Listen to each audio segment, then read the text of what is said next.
الصلاۃ والسلام علیک یا سیدی یا رسول اللہ وعلی آلک و صحابک یا خاتم النبیین۔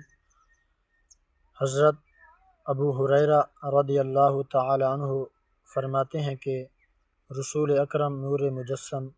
شفیع معظم صلی اللہ علیہ وآلہ وسلم نے ارشاد فرمایا کہ اگر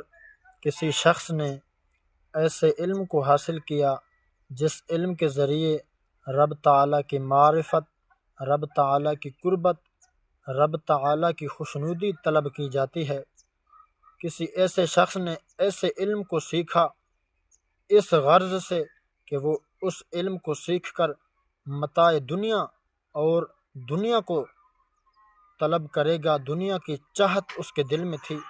تو اس نے یہ علم دین حاصل کیا۔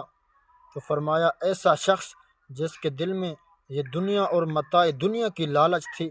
فرمایا ایسے شخص کو رب تعالیٰ قیامت کے دن جنت کی خوشبو سے بھی محروم رکھے گا۔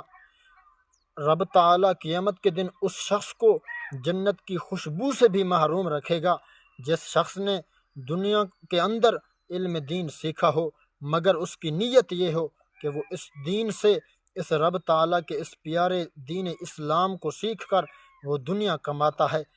آج اے انسان، تو دین اسلام کو اس غرض سے تو نہیں سیکھ رہا کہ تو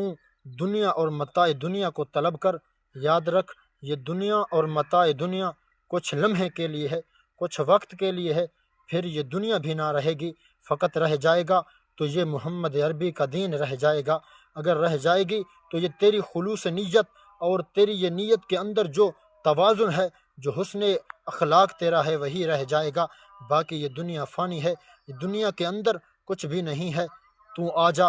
آج دین اسلام کو اس کے متوازن کے ساتھ تو سیکھ، جس طرح دین نے ایک انداز بنایا ہے تاکہ تو بھی کامیاب ہو جا۔